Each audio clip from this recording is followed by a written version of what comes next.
Hey guys, it's Becky here. Welcome to Running Unhindered. In today's episode, we are going to talk about why you should care whether or not you are living an unhindered life.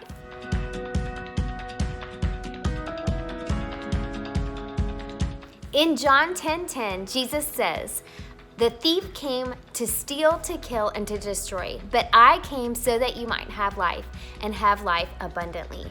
The word abundantly comes from the Greek word perissos, which means superior, uncommon, extraordinary.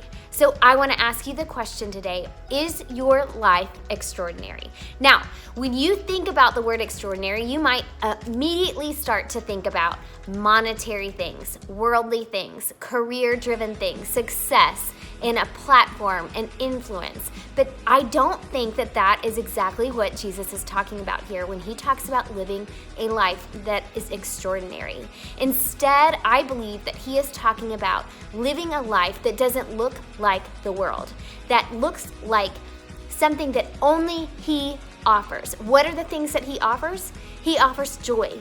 He offers peace. He offers hope. He offers love. These are the things that only Jesus offers. The world doesn't offer us those things. I don't know if you've looked around today, but there's not much peace in the world. But Jesus promises us peace that passes all understanding. That to me is what an extraordinary life would look like for you and for me. One that is full of peace, one that is full of joy, one that is full of hope, and one that's full of love. And so I want to ask you today, is your life extraordinary? You guys, Jesus came to free us from an ordinary life.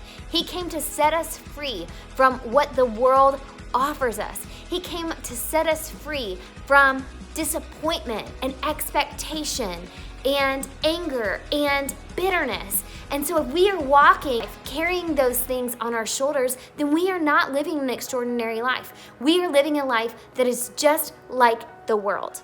And if your life is just like the world, why would the world look at you and want anything that you have? We want our lives to exude the grace of Jesus, exude the love of Jesus, so that somebody would come in and look at you and say, hey, her life is different. And I'm not even just talking about those who've never met Jesus before. I'm talking about those who are walking in chains, walking with the weight of the world on their shoulders as they walk with Jesus. And what are we saying to Jesus? How are we treating Jesus if we say to him, hey, you came so that I don't have to carry this, but I'm gonna carry it anyway? Jesus came to take those weights off of us so that we can run unhindered with him, for him, beside him. What does the scripture tell us about this? This is what Hebrews 12:1 says. It says this, "Therefore, since we are surrounded by so great a cloud of witnesses, let us also lay aside every weight and sin which clings so closely and run with endurance the race that is set before us."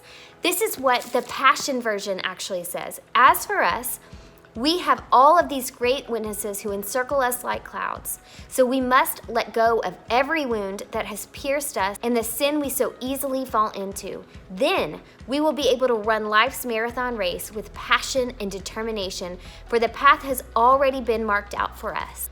Y'all, according to the scripture, God has a race marked out just for you, just like he has a race marked out just for me. And when we do not allow God to take the weights of these sin and of these wounds, then we are running hindered.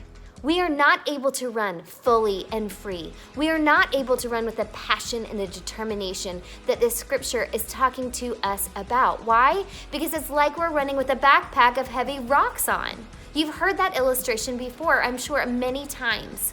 And so what the scripture is telling us is that we need to throw off the weights of the world, throw off the bitterness, throw off the guilt, throw off the shame, throw off the sin that we fall into so that we can run the race that's marked out for us. Because I don't know about you, but when I look around the world today, I think, hey, they need more Jesus, just like I do.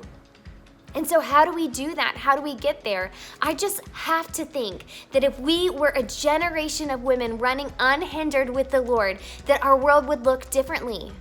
if we were a generation of women living life that is extraordinary, that there would be more people looking at us and saying, hey, what is this Jesus guy all about? So what I want you to do today is I want you to ask yourself, are you actually living an abundant life? Are you living a life that's extraordinary? Are you actually letting Jesus take those weights off your shoulders so that you can run the race with passion and determination that is marked out for you? So that you can be fully present in your community, in your family, and so that you are able to take stock of these scenarios and the situations that God has put in front of you so that you can share Jesus more fully and more free. Ask God, what is it that's holding me back from running unhindered with you? You are not alone in your race, in your hindrance, but that it is possible to run with passion and determination the race that is marked out for you.